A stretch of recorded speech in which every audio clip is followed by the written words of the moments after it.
কেমন আছো? আশা করি সবাই ভালো আছো আর আমিও ভালো আছি। Welcome back to my channel Joyshree lifestyle. তো আজকে আবার একটা দিন শুরু করলাম তোমাদের সঙ্গে। তোমাদেরকে দেখাবো আজকেও কি কি করতে পারি দেখাবো। তো এভাবে আমার পাশে থেকো, সঙ্গে থাকো। এই যে ছেলে পড়তে বসেছে, সে হাই, পড়তে বসে গেছে। কি পড়ছিস? হিন্দি? আজকে আরও 3টে সাবজেক্ট নেব, কালকেরগুলো মানে 3টে চ্যাপ্টার। রাত্রে কালকে রাত্রে তো আজকে 4টা দিবি, কালকে 3টে দিয়েছিলি না? এটা চেক করব আজকে দুপুরে বসে বসে, ঠিক আছে? আর এখন যে পড়ছিস সেটা কতক্ষণে দিবি? দিয়ে দিবি? ঠিক আছে, পড়ো তাহলে। তো ছেলে এখানে পড়তে বসেছে, পড়ুক, আর আমিও আস্তে আস্তে কাজ শুরু করি। আজকে মনে একটা কিছু কাজ নেই, দেখি টুকিটাকি কিছু কাজ আছে, ওরকম কিছু নেই। তো চলো, তো চলে আসলাম আবার তোমাদের সামনে। আজকে সারাদিন ওরকম কিছু করিনি, তোমাদের সাথে শেয়ার করতেই পারিনি। টুকিটাকি সকালে হয়তো একটুখানি মানে ভিডিও করেছি, তারপর আর করা হয়নি। তো ভাবলাম শেষ করার আগে আরেকটা কথা তোমাদের সাথে আবার বলে যাই, যেহেতু এটা নিয়ে একবার আমি বলেছি, একটা ভিডিও করেছি। আবার আমার মনে হয় আর একটু যদি বলি আমার মনে হয় আরও ভালো হবে।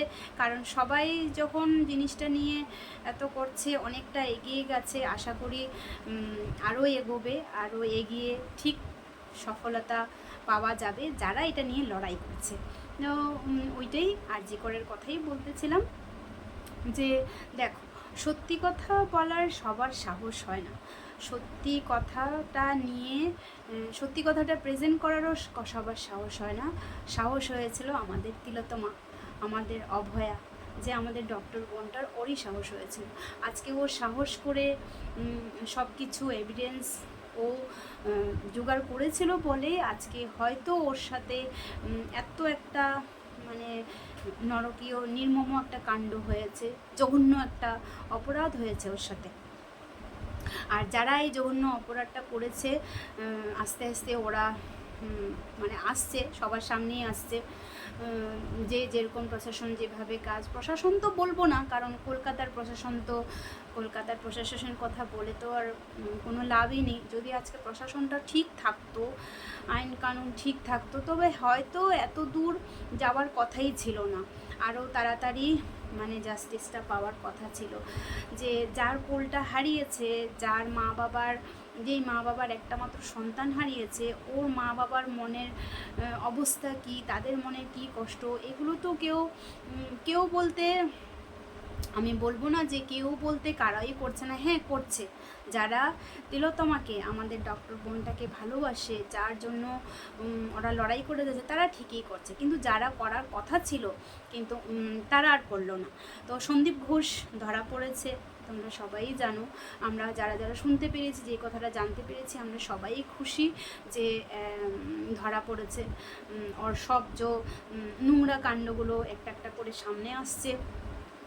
তার পিছনে কে কে আছে তারাও সামনে আছে, আর তার পিছনে আরও কারা হয়তো সামনে আসবে, ঠিক আছে, সামনে আসবে। আর এত দূর আজকে যাওয়ার কথাই ছিল না। মানে বোঝা যাচ্ছে যে তারা বড় বড় যে আমাদের ডন যারা আছে, আমি নাম বলবো না, কারণ তোমরা সবাই তো জানো, এটা তার লুকানোর কিছু না। তাদের থেকে কি এই দস্যুগুলো যারা এই কাণ্ডগুলো করেছে, অসুর বলবো আমি, অসুর দস্যুগুলো যে ছিল, ইতরগুলো যে ছিল, তারা কি তাদের থেকেও বড় হয়ে গেছে, মানে বড় ক্রিমিনাল হয়ে গেছে, যে এতদিনেও তারা তাদেরকে সামনে আনতে পারছে না? তো যাই হোক, সবাই তো আন্দোলন করেই যাচ্ছে, জাস্টিসের জন্য সবাই লড়ে যাচ্ছে। আর তার মধ্যে আরেকটা কথা, যে কলকাতার যে কমিশনার, উনার বাড়ির পাশে, অফিসের পাশে ব্যারিকেড দেওয়া হয়েছে, ওনাকে প্রোটেক্ট করা হচ্ছে। কেন প্রোটেক্ট করা হচ্ছে? আমাকে এইটাই জবাব চাই, যে কেন প্রোটেক্ট হচ্ছে? উনি যদি আজকে উনি যদি সত্যি যদি শুরুর থেকে ঠিক ব্যবস্থাটা করে নিতেন, তবে আজকে ওনাকে লুকিয়ে চোরের মতন কেন থাকতে হচ্ছে কেন এত মানে প্রোটেক্ট প্রোটেক্টিভভাবে থাকতে হচ্ছে, প্রোটেক্ট করা হচ্ছে, প্রোটেকশন দেওয়া হচ্ছে কেন? তো ওনার কি আত্মায় আত্মায় জবাব দিচ্ছেন না যে হ্যাঁ সত্যিটা বলা উচিত, আমি যতটুকু জানি আমি করি? ওনার ঘরে কি মেয়ে নেই? ওনার ঘরে কোনো মেয়ে সন্তান নেই? যারা যারা এই কাণ্ডটা, এই যে নরকে যে কাণ্ডটা হয়েছে লুকিয়ে যাওয়ার চেষ্টা করছে, আমার মনে হয় তাদের ঘরে মেয়ে সন্তানই নেই। আর যদি মেয়ে সন্তান থেকেও থাকে, আমি বলবো বৃথা বৃথা তোমাদের ঘরে যে মেয়ে সন্তান আছে, এটা একদম বৃথা হচ্ছে, ঠিক আছে? তো যে কলকাতাতে যে আজকে হলো, তারা 9টা থেকে 10টা পর্যন্ত ক্যান্ডেল জ্বালিয়ে লাইট অফ করে ক্যান্ডেল মেয়েটা যত জাস্টিস পায়, আমাদের বোনটা যেন জাস্টিস পায়, ওর আত্মার শান্তির জন্য এটা প্রার্থনা করা হয়েছে। তো যারা মন থেকে এই বোনটার জন্য প্রার্থনা করছো বা সবাই মিলে যে করছে, মাথার উপরে তো ভগবান আছে, উনি নিশ্চয়ই বিচার করবেন। আর তো কী আর বলবো, ল অ্যান্ড অর্ডারের কাছে এটাই যে যারা সত্যিকারের অপরাধী তাদের নামগুলো সামনে নিয়ে আসেন আপনারা। এখানে লুকিয়ে থাকার কিছুই নেই, লুকিয়ে রাখার কিছু নেই, পলিটিক্স খেলারও কোনো দরকার নেই। তাদের নামগুলো নিয়ে আসেন, তাদেরকে চরম থেকে চরম শাস্তি দিয়ে দেন। এটা যত শীঘ্রই করা হবে আমার মনে হয়, আমার বলবো না, আমাদের সবার, যারা যারা আমরা মেয়েটাকে ভালোবাসি, মেয়েটা আমরা যে টিভিতে দেখছি নিউজগুলো একটা একটা করে যে বেরিয়ে আসছে কথাগুলো, ঘটনাগুলো কিভাবে হয়েছে, ঘটনাগুলো এমন যে এখন শোনা যাচ্ছে যে ঘটনাটা দেখতে পেরেছে, এতদিন নাকি উনি ভয়ে বলেননি, এখন আস্তে আস্তে উনি সব কথাটা বলেছেন। যেই কাহিনীটা আমরা জানতে পাচ্ছি, আদৌ এই কাহিনীটা যদি পুরোপুরি সত্য হয়ে থাকে, তবে মেয়েটা কত যন্ত্রণা পেয়ে মরেছে, কত যন্ত্রণা দিয়েছে ওকে।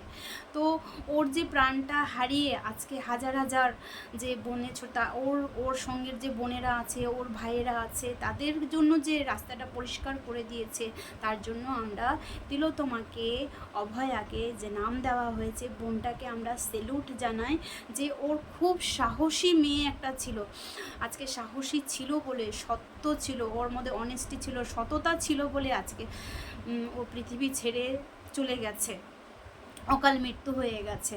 তো সততার জায়গা নেই, যে সত্যি বলতে যাবে তার হয়তো এরকমই হতো। এটা বন্ধ করা দরকার। কেন সত্যিটা আমরা বলবো না? সত্যিটা বলতে গেলে কেন আমাদের বিপদ আসবে? এই জিনিসগুলো বন্ধ করতে হবে।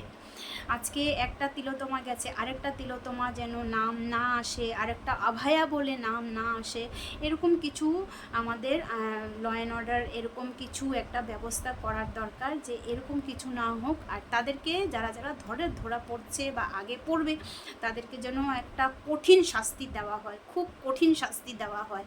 হ্যাঁ, আমরা রেগে আমাদের শরীরে রাগে ফেটে যাচ্ছে যে আজকে এতদিন হয়ে গেছে, এতদিনও এখন পর্যন্ত কিছু একটা ফাইনাল কিছু একটা হচ্ছে না। অনেক কিছুই আমরা জানতে পারছি, নতুন করে আর কি বলবো, সবাই নিউজ দেখছো, সবাই জানতে পারছো কি করা হয়েছে কি না।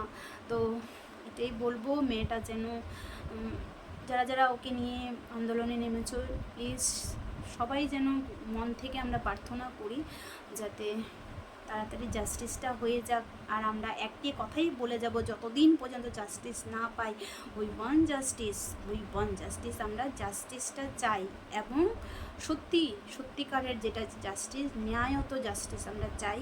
তাদেরকে কিন্তু কঠিন শাস্তি দিতে হবে, কঠিন থেকে কঠিন শাস্তি, যেন তাদের আত্মাটা কেঁপে ওঠে, এরকম শাস্তি দিতে হবে।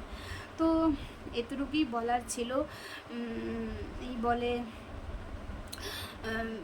কি বলবো না, যখন আমি এইটা নিয়ে আলোচনা করতে যাই, আমি চাই আমি রোজ আমার ভিডিওতে যেন আমি রোজ এই ব্যাপারে কথা বলি, কিন্তু যখন করতে যাই সত্যি ইচ্ছা হয় না, যে এত কি বলবো, ইচ্ছা হয় না। কিন্তু আমরা যত বলবো তত হয়তো ন্যায়টা তাড়াতাড়ি পাবো।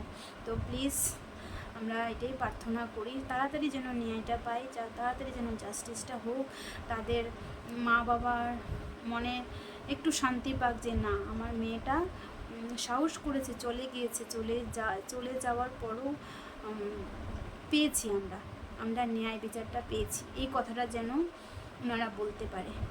তো আজকে ভিডিওটা এখানেই শেষ করে দিচ্ছি। যদি ভালো লাগে, যদি এই ভিডিওটা শেয়ার, দেখো তোমরা মানে এই ভিডিওগুলো, এই কথাবার্তা যারা বলছে যত শেয়ার করবে, আমার মনে হয় যে যত প্রচার হবে তত জানবে যে হ্যাঁ, রোগ সবাই জায়গায় জায়গায় সবাই কিন্তু খুব ক্ষেপে রয়েছে, খুব রেগে রয়েছে। যত প্রচার হবে ততই জিনিসটা তাড়াতাড়ি হয়তো হবে, সম্ভব হবে। তো এটাই বলবো, তাড়াতাড়ি যেন আমরা এই জাস্টিসটা পাই।